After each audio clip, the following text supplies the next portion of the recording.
तो वहीं चुनावी माहौल के बीच बात करते हैं पश्चिम यूपी में हो रहे चुनाव को लेकर दंगल के बारे में। पश्चिम यूपी कहे जाने वाले और जटलैंड कहें, किसानों का गढ़ कहें या फिर सत्ता के सिंहासन पर पहुंचने वाले वोटरों का इलाका, सियासी दल समय के साथ सत्ता के लिए जंग तेज करते नजर आ रहे हैं। नेताओं का काफिला गलियों तक पहुंचने लगा है और अब पश्चिमी यूपी के रण क्षेत्र में नारों का जोर है। सियासी धुरंधर सत्ता तक पहुंचने के लिए रणनीतियों को अमली जामा पहना रहे हैं। आप भी देखिए इस रिपोर्ट में।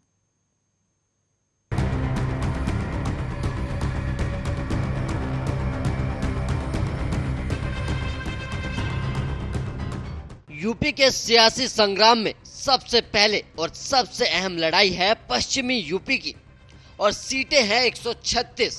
दांव बड़ा है, दंगल उतना ही अहम। दावेदारी भी सभी सियासी जमात ठोक रहे हैं, लेकिन ये जाटलैंड किस पर जान लुटाएगा, ये बड़ा सवाल है। सत्ता और विरोधियों के अलग अलग मुद्दे हैं जो सियासी फिजा में गूंज रही है। बीजेपी की कोशिश कैराना से पलायन के मुद्दे को फिर से राजनीतिक पटल पर लाने की है। वहीं भारतीय जनता पार्टी के बड़े बड़े नेता जिन्नावाद के आरोप समाजवादी पार्टी पर लगा रही है। कानून व्यवस्था के नाम पर भी अखिलेश यादव को घेरने की कोशिश की जा रही है। वहीं बीजेपी समाजवादी पार्टी पर तमंचावाद का भी आरोप लगा रही है और वहीं दूसरी ओर अखिलेश यादव भी पलटवार करने में पीछे नहीं है। अखिलेश अपने समर्थकों में जोश फूंकने के लिए बीजेपी पर लगातार अलग अलग मुद्दे के जरिए कटाक्ष कर रहे हैं। वहीं अखिलेश अपनी लिस्ट में किसानों को सबसे ऊपर रखे हैं और किसानों के मुद्दे को उठाकर अखिलेश पश्चिमी यूपी में फिर से परचम लहराना चाहते हैं। महंगाई का मुद्दा उठाकर अखिलेश आम जनमानस पर सीधा सीधा प्रभाव डालना चाहते हैं। बेरोजगारी का मुद्दा उठाकर भी अखिलेश युवाओं को अपने पाले में लाना चाहते हैं। हमें उम्मीद है कि शहर के लोग भी अन्नदाता के पक्ष में मतदान करेंगे और जो खुशहाली आनी चाहिए थी, जो तरक्की होनी चाहिए थी, जो विकास का रास्ता होना चाहिए था, वो भारतीय जनता पार्टी ने रोका है। यहां निगेटिव पॉलिटिक्स कोई कर रहा है, नकारात्मक पॉलिटिक्स कोई कर रहा है, तो वो भारतीय जनता पार्टी कर रही है। हम दोनों लोग मिलकर के नकारात्मक पॉलिटिक्स को खत्म करना चाहते हैं। एक बार फिर वही भाईचारा की पॉलिटिक्स करना चाहते हैं कि हम सब एक हैं। जो गंगा जमुनी तहजीब है उसको बढ़ा करके खुशहाली के रास्ते पर ले जाना चाहते हैं।